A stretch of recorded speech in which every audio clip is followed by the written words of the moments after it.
ኦርቶዶክሳዊ ካልሆንክ የማታውቀው ብዙ ጉድ አለ። ይዋጋታል እንጂ ሊወዳት ትፈልጋለህ? ያው ወልደ እግዚአብሔር ነግሶባታል፣ ዲያብሎስ ተዋርዶባታል።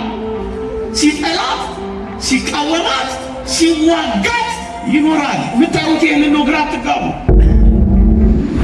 ትዕቢተኛ ዓለም አወቀው አላወቀው ለምን ይደንቃችኋል? ጥቅስ ገባው አልገባው ለምን ይደንቃችኋል? ትዕቢተኛ የእግዚአብሔርን ጸጋ አያውቅም። እግዚአብሔር ከትዕቢተኞች ይርቃል፣ ለትሑታን ጸጋውን ይሰጣል። ክርስቶስ ሲሰቀል ሲጨልም እግዚአብሔር ከጥፋታቸው ጋር እንደተባበረ ቆጥረው ደስ ብሏቸዋል። እግዚአብሔር የሚሰራው ክርስቶስ የሚሰራው ግን አላወቀው። በጨለማ የፈጠረውን ዓለም በጨለማ ያዳነው መሆኑን አልተረዱም። በኪደተ በእግሩ በምድር በመመላለሱ ምድሪቷን እየቀደሳት በንጽሕተ ደሙ ዓለምን እያነጻት ብቻ አይደለም፣ አጋንንት የገባበትን ሁሉ እያዋረደ ቅጥር አጥር አድርገውት የነበረውን የሰማዩን መንገዳችንን ደግሞ እያጸዳለን እንደሆነ እናምናለን። በአየር ላይ ያሉ አጋንንት ጣላቸው ይላል መጽሐፋችን። ከሰማይ ሲወጣ ይላል ወንጌላዊ። የቅዱስ ዮሐንስ ግን ምን አደረገ? እንደዚህ ብላችሁ ታስባላችሁ? እኔ የከበርኩ ኢየሱስ ክርስቶስ የቀለለ አድርጋችሁ ታስባላችሁ አለና እኔ ዝቅ ዝቅ ልል እሱ ግን ከፍ ከፍ ሊል ይገባል አላቸው። የጫማውን ጠፍር እንኳን መንካት አልችልም። ከኔ በፊት እኮ የነበረ ነው። እሱ ኃጢአታችንን በደሙ መፍሰስ የሚያነጻ ነው። እኔ ለንስሐ ነው፣ እሱ ለዘላለም ስርየት ነው ያለ ቅጭቅጩ ነገራቸው። አልሰሙትም። እግዚአብሔርን እንዲያውቁ በግልጥ ይናገራሉ፣ በስራቸው ግን ይክዱታል። እግዚአብሔርን የማያውቁ የእግዚአብሔር ሰዎች ብዙ ናቸው። የታሉ ቅዱ? እየመሰከሩለት አለማወቅ፣ እየቀደሱ አለመቀደስ፣ እየሰበኩ አለመሰበክ፣ እየዘመሩ አለማመስገን። የዘላለም ሕይወት የማይሰጥ ማገልገል ምንድን ነው? የዘላለም ሕይወት የማይሰጥ ምንኩስና ምንድን ነው? የዘላለም ሕይወት የማይሰጥ ስብከት ምንድን ነው? የዘላለም ሕይወት የማይሰጥ ጵጵስና ምንድን ነው? የዘላለም ሕይወት የማይሰጥ ደጅ መጥናት ምንድን ነው? ሁለተኛውን ክፍለ ትምህርት ማለት ነው የሚያስተምረው በኢትዮጵያ ኦርቶዶክስ ተዋሕዶ ቤተክርስቲያን የመንበረ መንግስት ቅዱስ ገብርኤል ስብከተ ወንጌል አገልጋይ እንደዚሁም ደግሞ በሀገር ውስጥ ያለችው ቤተክርስቲያን ብቻ ሳይሆን በውጭ ሀገር ያለችው ቤተክርስቲያን ምዕመናትን በቃሉ ማለፍ ያለባቸውን መጽናናት ያለባቸውን እየሄዱ የሚያጽናኑ የሚመክሩ፣ አብዛኞቻችሁም በሶሻል ሚዲያም የምታውቋቸው የምትከታተሏቸው ተወዳጅ መምህራችን ናቸው። መጋቢ ሃይማኖት መምህር ኢዮብ ይመኑ እሳቸው ሁለተኛውን ትምህርት ያስተምሩናል። ለእሳቸው የሚያስተምሩበትን አንደበት እኛም ደግሞ የምንሰማበትን እዝነ ልቡና አምላካችን እግዚአብሔር ያድልን። ወደ መምህራችን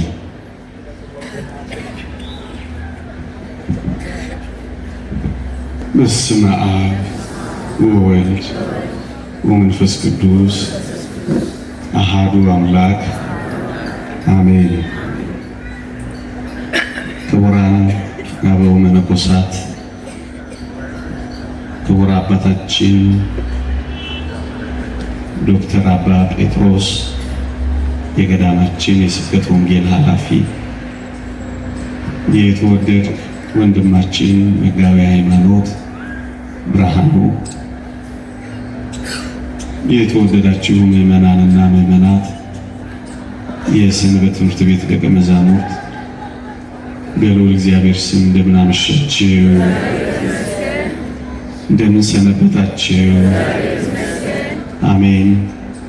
በምህረቱ የጎበኘን እንደ በደላችን ያልከፈለን በኃጢአታችንም ያልተቆጣጠረን የአባቶቻችን አምላክ የእኛም አምላክ ልዑል እግዚአብሔር ዘላለማዊ ስሙ የተመሰገነ ይሁን። ለጥቂት ደቂቃዎች የእግዚአብሔርን ቃል እንማራለን። የአባቶቻችን አምላክ የእኛም አምላክ በመካከላችን ተገኝቶ እንዲያስተምረን ቅዱስ ፈቃዱ ይሁንልን። ዕለቱ አምላካችን መድኃኔ ዓለምን የምንዘክርበት ዕለት በመሆኑ በዚሁ ዙሪያ ጥቂት መንፈሳዊ ሀሳቦችን እንመካከራለን። እግዚአብሔር ከሁላችንም ጋር ይሁንልን። ከዚህች ዓለም ገዢዎች አንዱስ እንኳን ይህን ጥበብ አላወቀውም። አውቀውትስ ቢሆን የክብርን ጌታ ባልሰቀሉትም ነበር። የሐዋርያው የቅዱስ ጳውሎስ መልእክት ወደ ቆሮንቶስ ሰዎች ምዕራፍ 2 ቁጥር 8 የምንማርበት ኃይለ ቃል ነው። አላወቁትም። ቅዱስ አግናጤዎስ ምጥው ለአንበሳ ተሰጥቶ ሰማዕትነት የተቀበለው ቅዱስ አግናጤዎስ እንዲህ ብሎ አስተምሯል። እግዚአብሔር 3 እውነቶችን በዝምታ ፈጽሟቸዋል ይላል። በዝምታ በስውር ፈጽሟቸዋል ይላል። አንደኛ የጽንሱን ነገር፣ የጌታችንን የመጸነስ ነገር። ሁለተኛ የእመቤታችንን የዘላለማዊ ድንግልና። ሶስተኛ የጌታችንን ሞት እግዚአብሔር በዝምታ በስውር ፈጽሞታል ይላል። ለምንድን ነው ይህንን በዝምታ በስውር መፈጸም ያስፈለገው? እግዚአብሔር ዓለሙን ስለማዳን እነዚህን በዝምታና በስውር ፈጽሟቸዋል። አንደኛ ጌታችን መድኃኒታችን ኢየሱስ ክርስቶስ የባሕርይ አምላክ የዕለት ጽንስ ሆኖ ያለ ዘር እንደተጸነሰ በድንግልና እንደተወለደ አይሁድን አጋንንትን የዚህ ዓለም ገዢዎች የተባሉት ቢያውቁ ኖሮ ምን ያደርጉ ነበር ካላችሁኝ፣ ጊዜው ሳይደርስ እንግደለው ይሉ ነበረ። ታስታውሳላችሁ፣ ጌታችን እጅግ ያነሱ ተአምራትን ሲያደርግ ሲያዩት በድንጋይ ካልወገርንህ ብለውት ነበረ። ከተአምራት በላይ የሆነው ያለ ዘር መጸነስን በድንግልና መወለድን አይሁድ ቢያውቁ አጋንንትን ቢነቁ ገና በጽንስ እያለ ገለነው እንረፍ ይሉ ነበረ። በዚህም ምክንያት ጊዜው ሳይደርስ ጌታችን ይሞት ነበረ። ታዲያ ለምን በዝምታ ታዲያ ለምን በስውር መጸነሱን ሰው መሆኑን ሳያውቁት አደረገ ካላችሁኝ፣ የመጀመሪያው ነጥብ ድህነታችን እንዳይቀር ነበር። አንደኛ። ሁለተኛ ክርስቶስ ማን መሆኑን የተጸነሰውን አጋንንት ቢያውቁ ምን ያደርጉ ነበር ካላችሁኝ፣ የተወደዳችሁ ክርስቲያኖች ዲያብሎስ በእውነት የባሕርይ አምላክ ኢየሱስ ክርስቶስ እንደተጸነሰ ወዲያው ቢያውቅ ኖሮ ከኢየሱስ ክርስቶስ ጋር ከመዋጋት ይሸሽ ነበረ። ምን ማለት ነው ይሄ?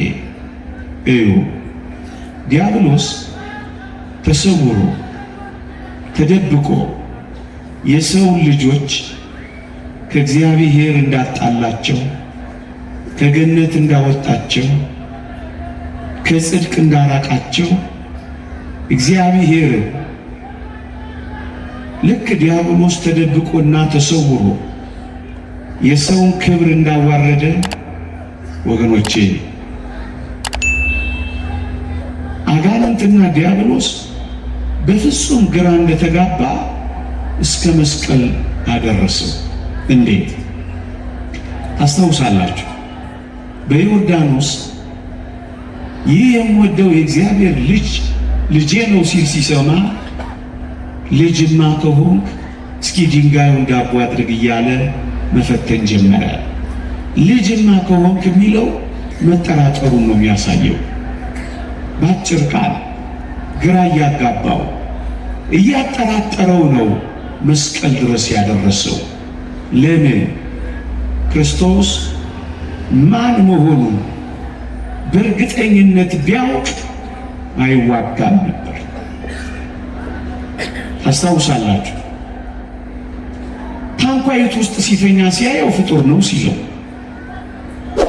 ደግሞ ነቅቶ ማዕበልና ነፋሳትን ሲገስጽ ሲያየው ይሄማ አምላክ ነው ሲል፣ ሲራብ ሲያየው ይሄማ ፍጡር ነው ሲል፣ ደግሞ 5 ገበያ ሕዝብ ሲያጠግብ በለሲቱን በአንድ ቃል ሲያደርቃት ሲያየው ይሄ ደግሞ አምላክ ነው ሲል፣ እንዲሁ ግራ እንዳጋባው መስቀል ላይ አንዲት ድምፅ አሰማው።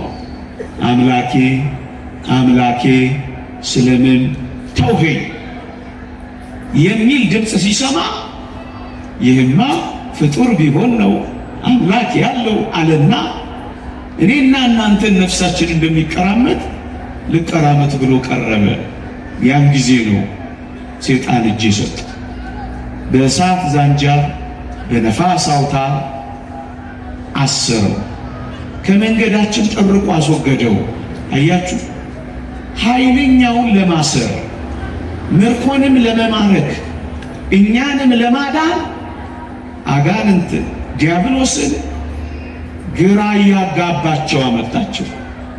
ከዚያም ድል ነሳቸው። ታዲያ ለምን ሰወረው? ለምን እንዳያውቁት አደረገ? ከክርስቶስ ጋር ከመዋጋት እንዳይሸሽ ከአይሁድ ጆሮ ከሰይጣን አእምሮ ይህንን ማዳን በዝምታና በስውር ይፈጽሞ ጀመረ። ሶስተኛ ስለመሸ ነው ፈጠን ፈጠን ብለው። ሶስተኛ የተወደዳችሁ ክርስቲያኖች ኢየሱስ ክርስቶስ ያለ ዘር መጸነሱ በድንግልና መወለዱ ገዦች የተባሉ አይሁድ ቢሰሙ ኖሮ ምን ይሉ ነበር ካላችሁኝ፣ ሶስተኛ ያለ ዘር እኮ ነው የተጸነሰው፣ በድንግልና እኮ ነው የተወለደው፣ ስለዚህ እሱ እኮ የዳዊት ልጅ አይደለም ብለው ይክዱና ለምን ሰቀላችሁት ሲባል የዳዊት ልጅ ነኝ ስላለ ሰቀል ነው ይላሉ። ለምን በዝምታ ለምን በስውር ፈጸመው? ለመስቀላቸው ምክንያት ለክህደታቸው ምክንያት እንዳያገኙ ነው። እሱ የዳዊት ስርና ዘር ነኝ የሚያበራም የንጋት ኮከብ ነኝ ብሏል። የሰው ዘር ሊነሳ ተገብቶታል። የመላእክትን አይደለም የአብርሃም ዘር ይዟል እንጂ ተብሏል። የዳዊት ልጅ የአብርሃም ልጅ የኢየሱስ ክርስቶስ ትውልድ መጽሐፍ ተብሎ ተጽፏል። ወመጽአም ዘራ ዳዊት በሥጋ ከዳዊት ዘር በሥጋ መጣ ተብሎለታል። ይህንን ግን ቅዱስ ዮሴፍ አጠገቡ ቢኖሩ እነሱ እንደመሰላቸው አባቱ አድርገው ቆጥረውታል። ግን ያለ ዘር መጸነሱን ቢያውቁ የዳዊት ልጅ አይደለም ብለው ለክህደታቸው ምክንያት ባያገኙ፣ ለዚህ ነው የሰወረው። ሶስተኛ። አራተኛ የተወደዳችሁ ክርስቲያኖች የገዛ ራሱ የሆነውን ሕዝብ ግን ግራ ማጋባት አልፈለገም። ወገኖቼ እኒህ አይሁድ ያለ ዘር መጸነሱ በድንግልና መወለዱ ይህ የተአምራት ሁሉ አክሊል መፈጸሙን ቢያውቁ በጣም ነበር የሚበሳጩ። ታስታውሳላችሁ፣ ደረቅ ግንባር ላይ ዓይን ሲያበራ ተናደውና ተበሳጭተው ካልወገርንህ ብለውት ነበር። አያችሁ፣ ጥቃቅን የጌታችን ተአምራት እንኳን በጣም ያናድዳቸውና ያበሳጫቸው ነበር። ታዲያ ለምን ጌታችን ገና በልጅነቱ እንዲህ ያለ ተአምራት ገልጦላቸው ለምን ሲበሳጩ ይኖሩ 33 ዓመት? ስለዚህ ምን አደረጋቸው? ብስጭታቸውን ገታው። ምን አድርጎ? ሰውሮ፣ እንዳያውቁት አድርጎ፣ በስውር ፈጽሞ፣ በዝምታ ፈጽሞ ነው። ወገኖቼ ለራሳቸው ብሎ ነው ገና ከልጅነታቸው እየተተከተኩ እንዳይኖሩ። ክርስቶስ እንኳን ይህን ታላላቅ ታምራት ጥቃቅን ታምራት እንኳን አድርጎ ከፊታቸው ገለል ይል ነበር። አያገኙትም ነበር፣ ይሰወራቸው ነበር። አንደኛ እንግደል ባዮች ነበሩ። ሁለተኛ ግን ዝና፣ ታይታን፣ አድናቆትን፣ ሙገሳን ከማንም አይፈልግም ነበር። ግን ወገኖቼ እንዳይበሳጩ ሲጠነቀቅላቸው ግን ይህ አስደናቂ ነገር እያለማመዳቸው ግን ቆይቶ ነበር። እነሱ አልገባቸውም እንጂ እንዴት አለማመዳቸው? ድንግሊቱ ስለምትወልድ መካን የሆኑ ሴቶች እንዲወልዱ እያደረገ አሳያቸው። ሳራ ለምን በመካንነት ወለደች? ድንግሊቱ ስለምትወልድ ነው። ኤልሳቤጥ ለምን ወለደች? በስተርጅና መካኗ ድንግሊቱ ስለምትወልድ ነው። ኢያሱ የሚል ስም ለምን ሲያሰማቸው ቆየ? ኢየሱስ የሚል ስም ስለሚመጣ ነው። ኢሳይያስ የሚል ስም ለምን ሲደጋግሙ ኖሩ? ኢየሱስ የሚል ስም ሲመጣ እንዳይደነግጡ ነው። ግን አልቀራላቸው፣ ደነገጡ፣ ተበሳጩ። ለምን? እንዳይበሳጩ። ሌላስ? የተወደዳችሁ ክርስቲያኖች የገዛ ራሱ የሆነው ሕዝብ ገና ከጽንስ ጀምሮ ግራ እንዲጋባ አልፈለገም። ግራ እንዳያጋባቸው። ዲያብሎስም ግራ ያጋባል፣ ሕዝቡን ግን ግራ እንዲገባው አልፈለገም። ወገኖቼ ለማዳን እንጂ ግራ ለማጋባት ስላልመጣ፣ ለማረጋጋት እንጂ ሁከት ለመፍጠር ስላልመጣ፣ ድህነት ለመስጠት እንጂ ለማስደነቅ ስላልመጣ ነው። ለምን ግራ ይግባቸው ሕዝቡ? ለዚህ የሰወራቸው ነገሩን እንደ መግቢያ ቀስ ብዬ ልጠቅልለው። ከዚህች ዓለም ገዦች አንዱ እንኳን ይህን ጥበብ አላወቀው። አውቀውትስ ቢሆን የክብርን ጌታ ባልሰቀሉትም ነበር። ለምን እንዳያውቁት ፈለገ? ከዚህች ዓለም ገዦች፣ ከአጋንንት፣ ከአይሁድ ፈቀቅ ካል ከመናፍቃን ለምን? አንደኛ ድህነታችን እንዳይቀር፣ ሁለተኛ ወገኖቹን አይሁድን ከክህደት ለመጠበቅ፣ ሶስተኛ ግራ እንዳይጋቡ ከማዘን፣ አራተኛ ዲያብሎስ ከመዋጋት እንዳይሸሽ፣ አምስተኛ የገዛ ራሱ የሆነውን ሕዝብ ላለማበሳጨት። እንዴት አድርጎ ሰወረው? እንዴት አድርጎ እንዳያውቁ አደረገው?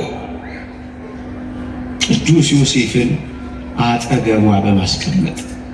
የተወደዳችሁ ክርስቲያኖች ወንድ አጠገቧ ስለተቀመጠ አይሁድ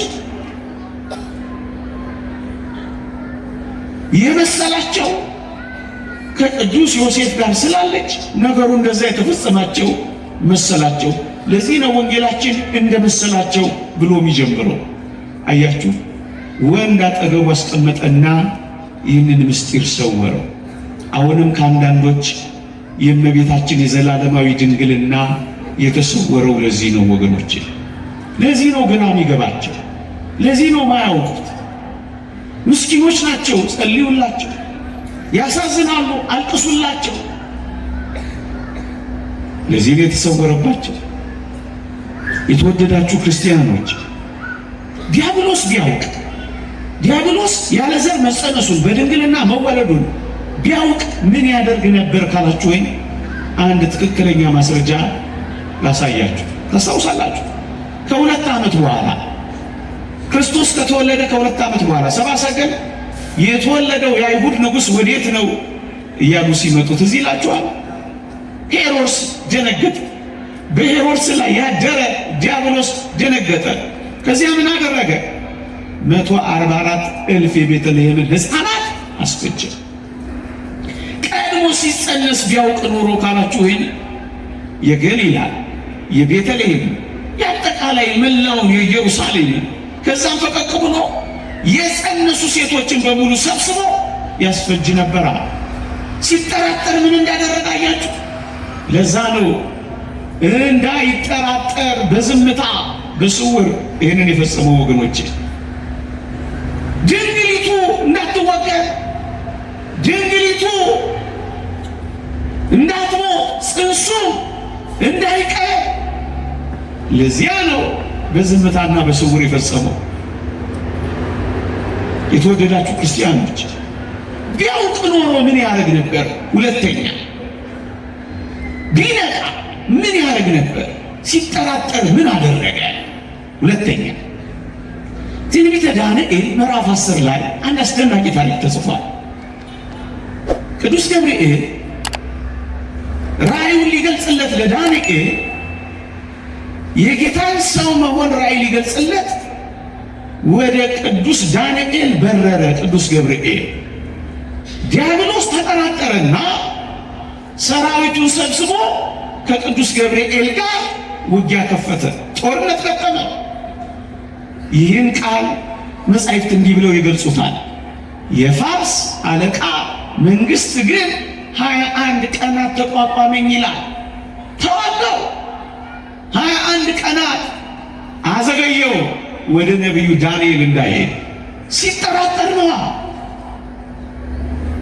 ከዚያ ምን ሆነ መሰላችሁ? ትንቢተ ዳንኤል ምዕራፍ 10 ሊቃውንት የፋርስ አለቃ መንግስት የሚለውን አጋንንትና ሰራዊት አጋንንት ብለው ተርጉመውታል።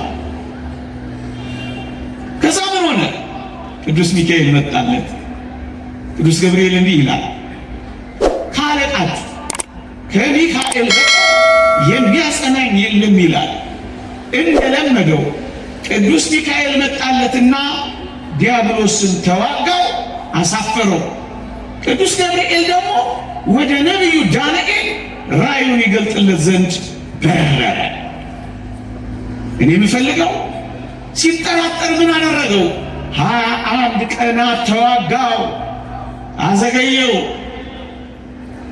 ራእዩን እንዲህ ካደረገ የመዳናችንን ነገር ቢያውቅ ኖሮ ምን ያደርግ ነበር?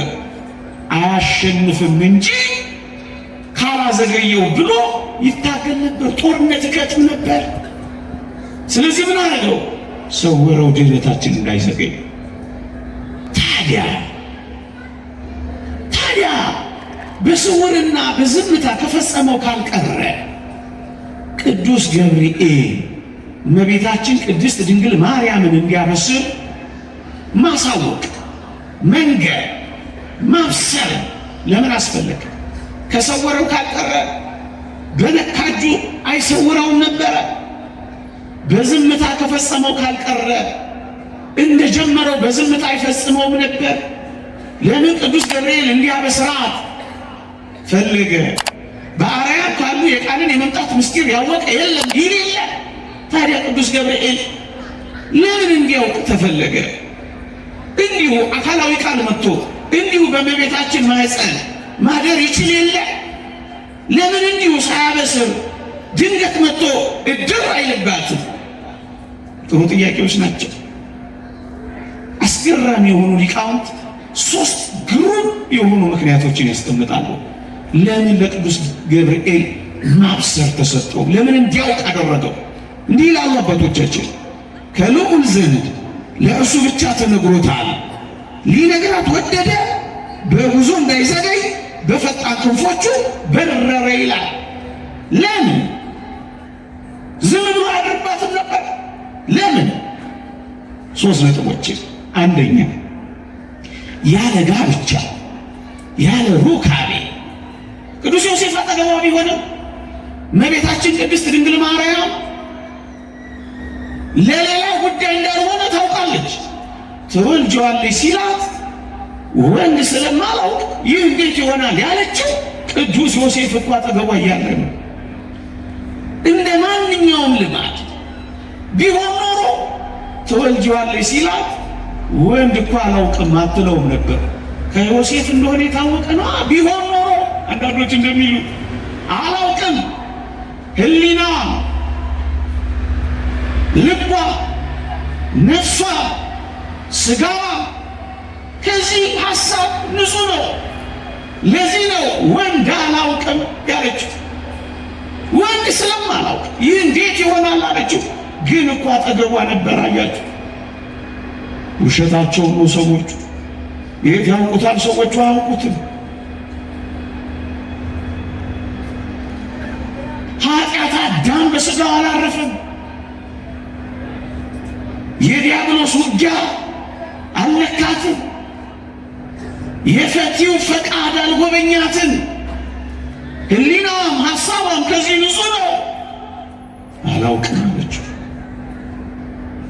ወዳጆች ያለ ጋብቻ ያለ ሩካቤ እንዲሁ ጸንሳ ቢሆን ኖሮ ምን ታስባለች ካላችሁ፣ ታመሜ ነው፣ ሆዴ እንደዚህ የገፋው፣ ደዌ ነው እንደዚህ የተቃየርኩት፣ የሚተነኳኮሱ አጋንንት ተተነኳኩሰው ነው እንደዚህ ሰውነት የተቀየረው ብላ ትደነግጥ ነበር።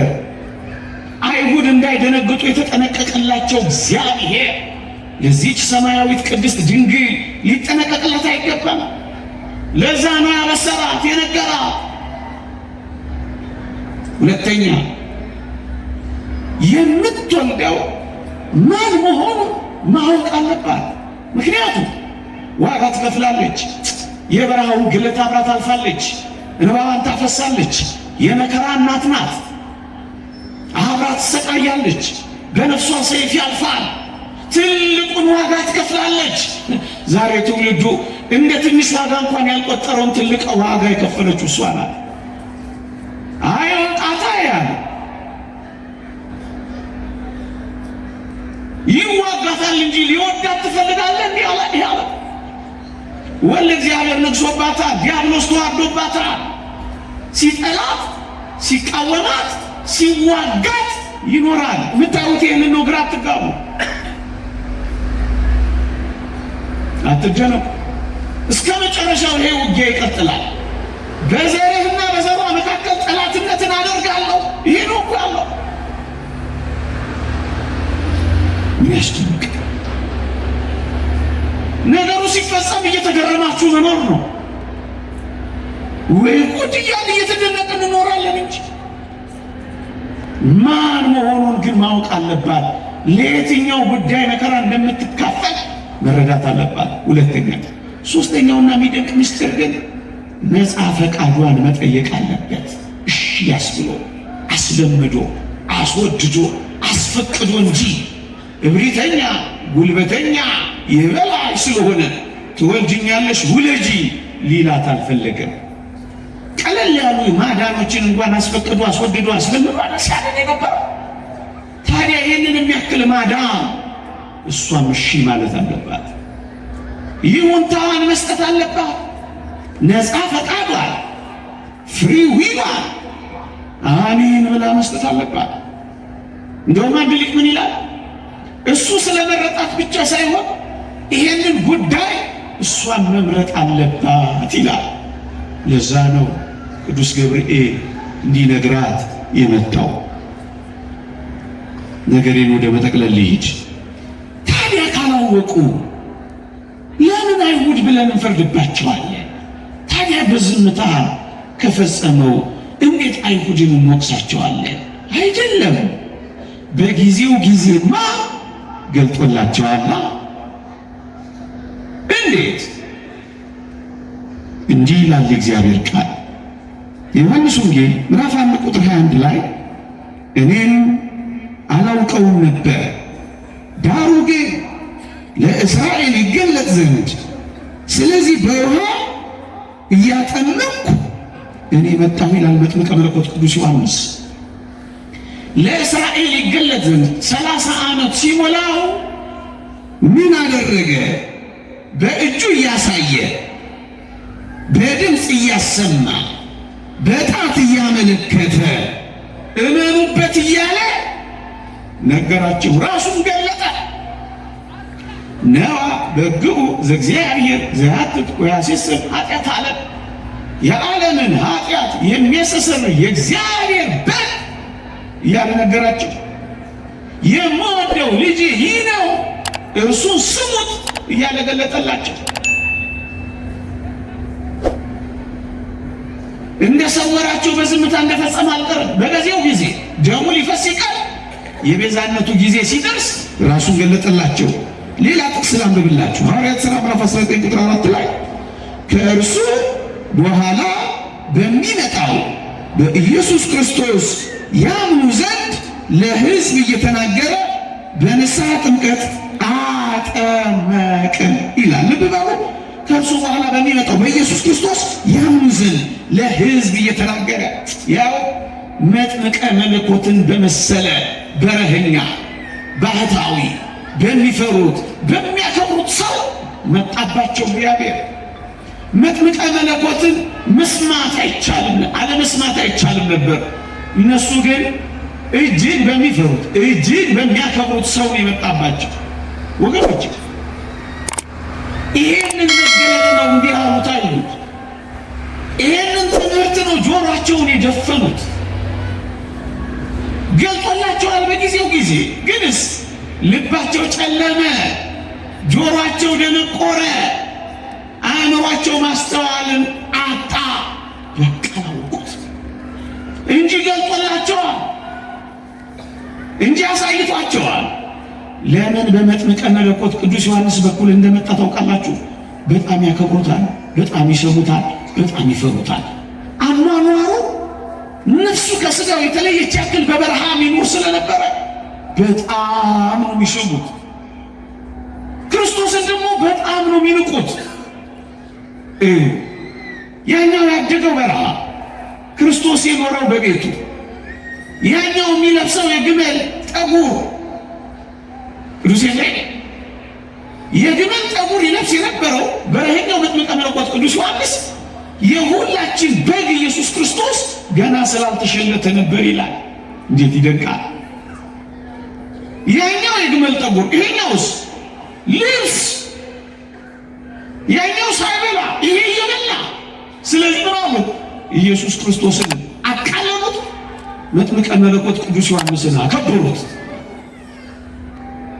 ቅዱስ ዮሐንስ ግን ምን አደረገ?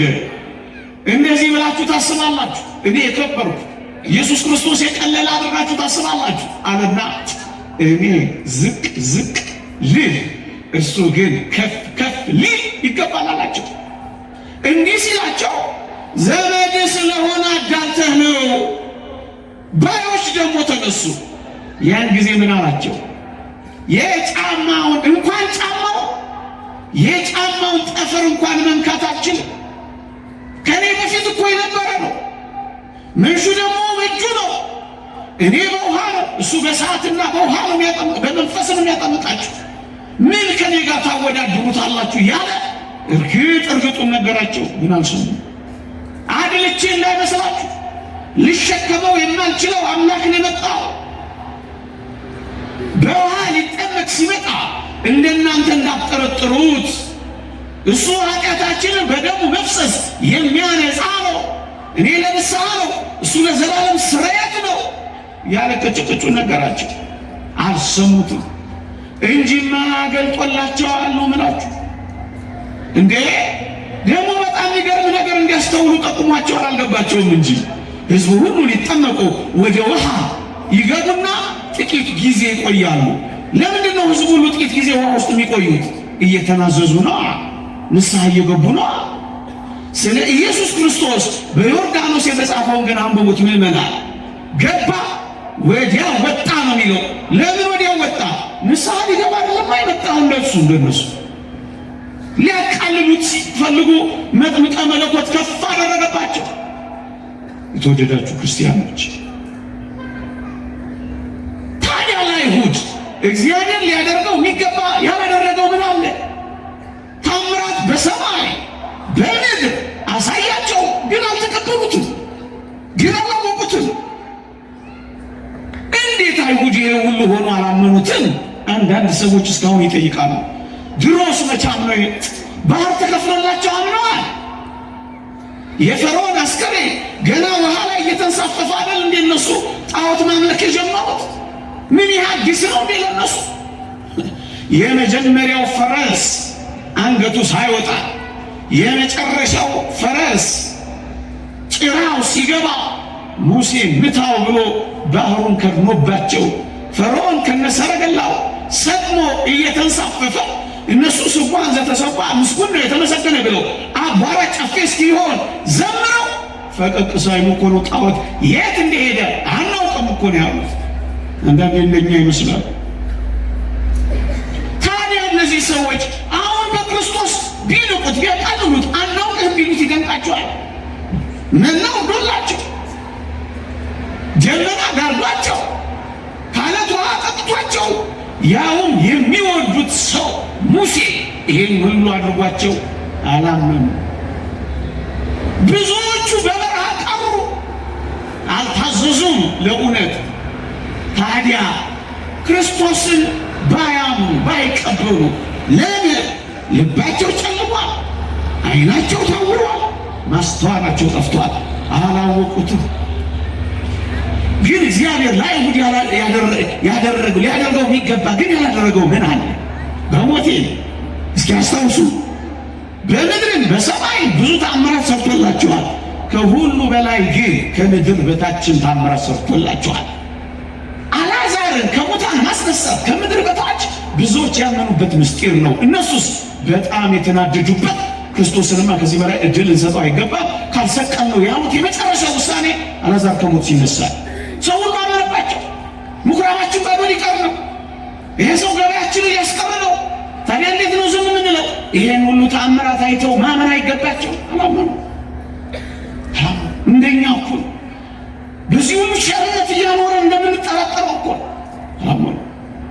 የተወደዳችሁ ክርስቲያኖች ይህን ሁሉ ተአምራት ቢያደርግም አላመኑትም። ያሳዝናል። አይሁድ በክርስቶስ ዘንድ ልብሱን ይዘው ብቻ ቀሩ። እንዴት ያሳዝናሉ! አሕዛብ ስጋውንና ደሙን ተቀበሉ። ይኸው በላ፣ ይኸው ጠጣ፣ ይኸው ቆረበ። አይሁድስ ልብሱ ላይ ነበር ትኩረታቸው። አንካፈላት እንውሰዳት ብለው ልብሱን ብቻ ወሰዱ። አያሳዝኑ? ስጋውን ደሙን ተዉ፣ ልብሱን ታቀፉ። አሕዛብ ወሰዱት። ልክ እንደዚሁ ቅዱስ እስጢፋኖስን ሲወግሩ ታስታውሳላችሁ። አይሁድ ድንጋይ ይዘው ቀሩ። ቅዱስ እስጢፋኖስስ ሰማያት ተከፍቶ ወደ ሰማይ እየገባ፣ እነሱ ድንጋይ አዩ፣ እሱስ አምላኩ ኢየሱስ ክርስቶስን አየ። ታዲያ ያሳዝኑ? በደንብ ነው እንጂ የሚያሳዝኑት። ለአይሁድ የተዘጋ በር ሆነ፣ ለአሕዛብ ግን የተከፈተ ሆነ። ምክንያቱም አላወቁት። ጥቂት መጠቅለያዎች እንዳላስመሻችሁ የተወደዳችሁ ክርስቲያኖች፣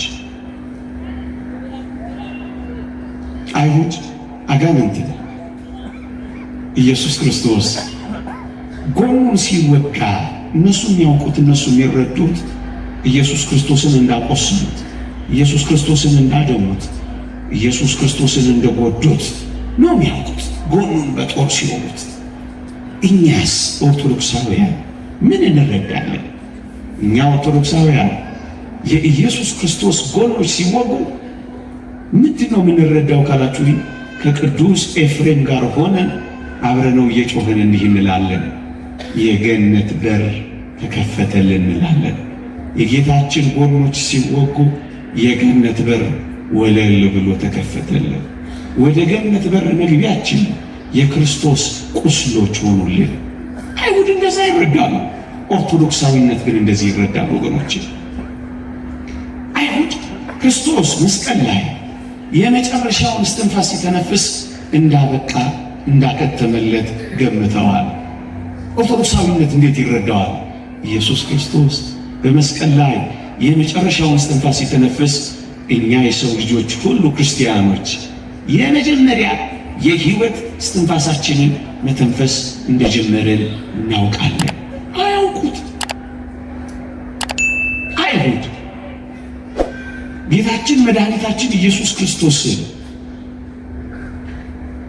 በመስቀል ላይ እንደሞተ በመሞቱ ምክንያት እንደጨረሱና እንዳበቁ ያውቃሉ።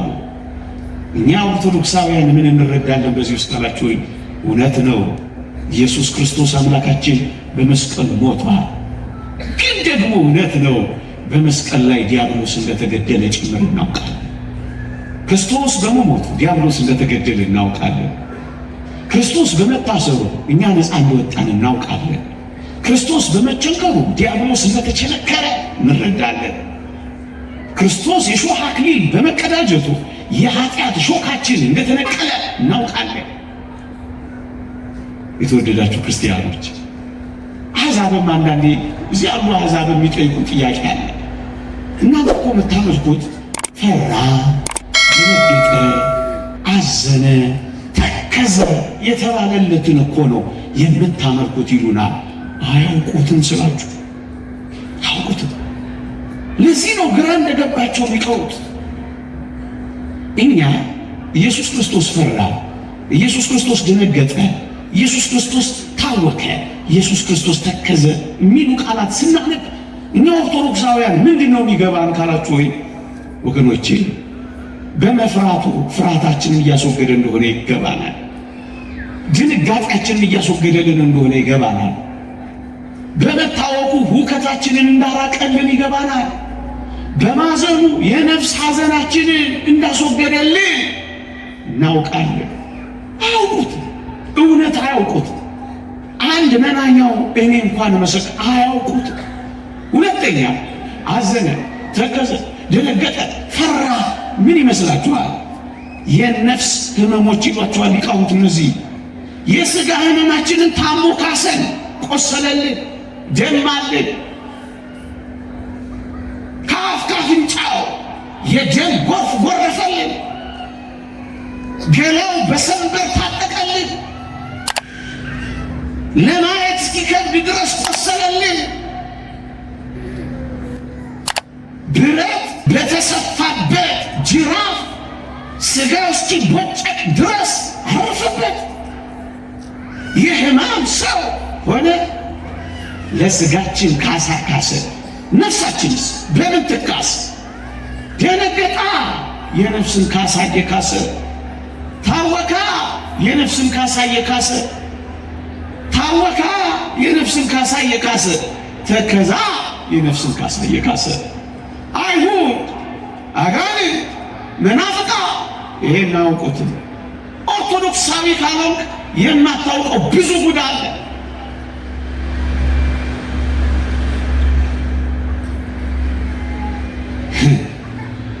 ክርስቶስ ሲሰቀል ሲጨልም እግዚአብሔር ከጥፋታቸው ጋር እንደተባበረ ቆጥረው ደስ ብሏቸዋል። እግዚአብሔር የሚሰራው ክርስቶስ የሚሰራው ግን አላወቁም። በጨለማ የፈጠረውን ዓለም በጨለማ ያዳነው መሆኑን አልተረዱም። መስሪያው መሳሪያው ጨለማ እንዳደረገ አያውቁም። እነሱ ከጥፋታቸው ጋር የተባበረ ነበር የመሰላቸው። አይደለም። በጨለማ የፈጠረውን ዓለም ዳግመኛ በጨለማ እያዳነው ነበር። ሊቀ ካህናቱ ልብሱን ሲቀድ በክርስቶስ ላይ ተበሳጭቶ ልብሱን ሲቀድ በክርስቶስ ላይ እንደተቆጣ ብቻ ነው የሚያውቀው። እኛ ምን እናውቃለን? ልብሱን ሲቀድ የኦሪት ሊቃነ ካህናት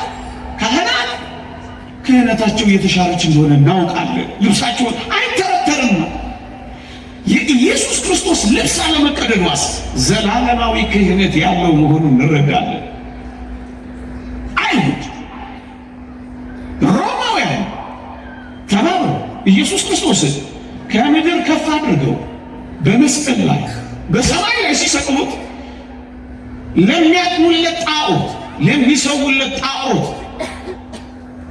ምድራቸው እንዳትነክስ ተጠንቅቀው ያደረጉት ነበር። ወገኖቼ አያውቁትም እነሱ ምን እያደረጉ እንደሆነ። እኛ ምን እንረዳለን? ክርስቶስን ወደ ሰማይ ከፍ አድርገው በመስቀላቸው የሰማይ መሄጃ መንገዳችንን እየመረቀልን እየከፈተልን መሆኑን እናውቃለን። በኪደተ በእግሩ በምድር በመመላለሱ ምድሪቷን እየቀደሳት በንጽሕተ ደሙ ዓለምን እያነጻት ብቻ አይደለም አጋንንት የገባበትን ሁሉ እያዋረደ ቅጥር አጥር አድርገውት የነበረውን የሰማዩን መንገዳችንን ደግሞ እያጸዳልን እንደሆነ እናምናለን። በአየር ላይ ያሉ አጋንንት ጣላቸው ይላል መጽሐፋችን። ከሰማይ ሲወጣ ይላል ወንጌላዊ የሰማዩን መንገድ እያጸዳው ምን እያደረገ ለጣዖት የታጠነውን ጢስ የተሞላው በጣዖት ስም ጢስ የታፈነውን ሰማይ ዳግመኛ ይቀድስ ነበረ። አላወቁትም። ከዚህች ዓለም ገዢዎች አንዱ እንኳን ይህን ጥበብ አላወቀው። አውቀውትስ ቢሆን የክብርን ጌታ ኢየሱስ ክርስቶስን ባልሰቀሉትም ነበር። ብዙ በነገራችሁ ደስ ይለኛል፣ ግን አልኩት። የተወደዳችሁ ክርስቲያኖች ነገራችንን እንጠቅልለው። ሰው ከእግዚአብሔር በረድኤት ከእግዚአብሔር ጸጋ ከእግዚአብሔር መንፈስ ሲርቅ እግዚአብሔርን ያውቀው እግዚአብሔርን በፍጹም አይረዳው። ሩቅ አንተም ሩቃን በስዋሬከ በመሰወርህ ከራቁት የራክነ እግዚአብሔርን ከራቅነው አናውቀው፣ ከጸጋው ከተለየን አናውቀው። ወደ እግዚአብሔር በንስሐ ወደ እግዚአብሔር በሥጋው ደሙ ወደ እግዚአብሔር በጸሎት ወደ እግዚአብሔር በእግዚአብሔር ቃል ወደ እግዚአብሔር በዓላትን ወደ ማክበር ወደ እግዚአብሔር ዝክርን በመዘከር ወደ እግዚአብሔር ቅዱሳት መጻሕፍትን በማንበብ ካልቀረብን በቀር ይልቁኑ በኃጢአት እየኖረ እግዚአብሔርን ልናውቀው እንጂ ንጹሕ ሰው ነው እግዚአብሔርን የሚያውቀው። ትዕቢተኛ ዓለም አወቀው አላወቀው ለምን ይደንቃችኋል? ጥቅስ ገባው አልገባው ለምን ይደንቃችኋል? ትዕቢተኛ የእግዚአብሔርን ጸጋ አያውቅም። እግዚአብሔር ከትዕቢተኞች ይርቃል፣ ለትሑታን ጸጋውን ይሰጣል። ትዕቢተኛ ከሆነ ዓለም ጋር ምን ጸጋ ይርቃቸዋል። እግዚአብሔር ለትሑታን ጸጋን ይሰጣል። የማወቅ ከትዕቢተኞች ግን ይርቃል። እንደሱ ነው እግዚአብሔር።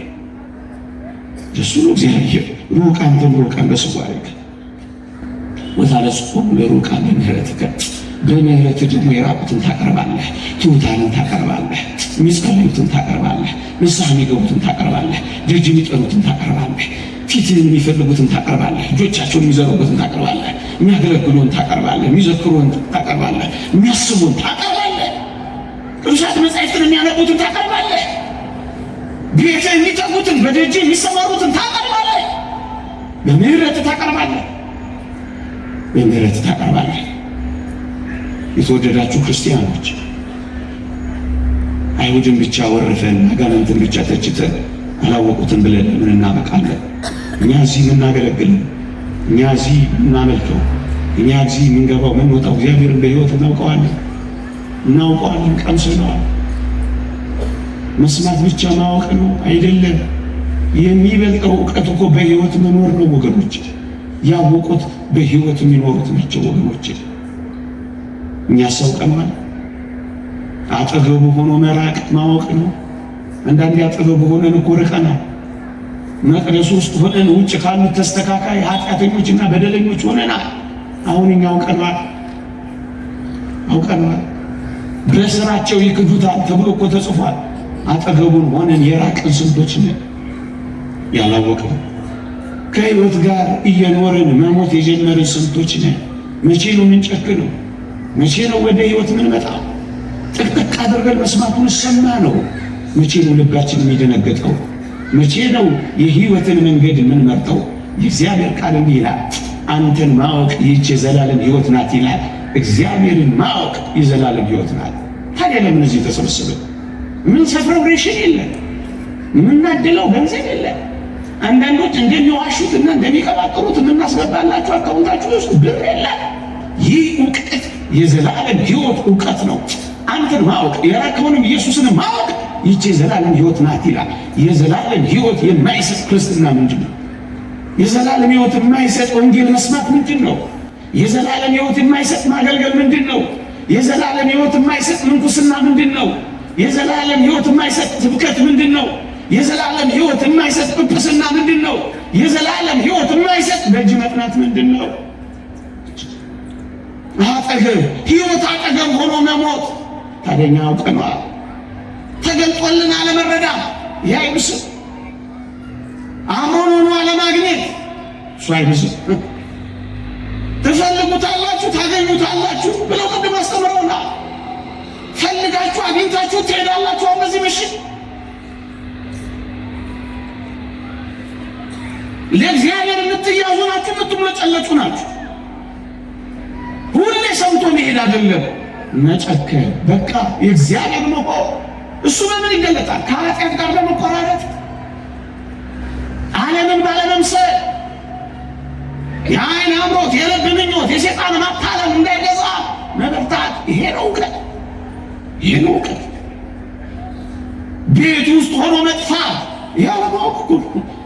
ቤት ውስጥ ሆነን የጠፋን ስንቶች ነን? ስራ የሆነብን ገብቶ መውጣት የሆነብን ይህ እኮ አለማወቅ። እግዚአብሔርን እንዲያውቁ በግልጽ ይናገራሉ፣ በስራቸው ግን ይክዱታል። እግዚአብሔርን የማያውቁ የእግዚአብሔር ሰዎች ብዙ ናቸው። የታሉ እውቀቱ? እየመሰከሩለት አለማወቅ፣ እየቀደሱ አለመቀደስ፣ እየሰበኩ አለመሰበክ፣ እየዘመሩ አለማመስገን፣ መስዋዕት እያመጡ መስዋዕት አለመሆን፣ ምንጣፍ እያነጠፉ አለመነጠፍ፣ እልል እያሉ ማጉረምረም፣ መቅደስ ሌላ ቤት ሌላ። ይሄ ማወቅ ነው አይደለም? እኛም አላወቃችሁኝም እንዳይለን ያስፈራል። በስም ትንቢት አልተናገርንምን? በስም አልፈወስንምን? በስም ተአምራት አላደረግንምን? በስም አልቀደስንምን? በስም አልሰበክንምን? በስም የመጨረሻው ቃል እንዴት ያስፈራል! አላውቃችሁ አታውቁኝም፣ አላውቃችሁ። እግዚአብሔር ከዚህ ይጠብቅ ይቆየን። እግዚአብሔር ቸርነት፣ የእመቤታችን አማላጅነት፣ ቅዱሳን በረከት ረድኤት አይለየን። በሕይወት ለማወቅ ይርዳል። አሜን።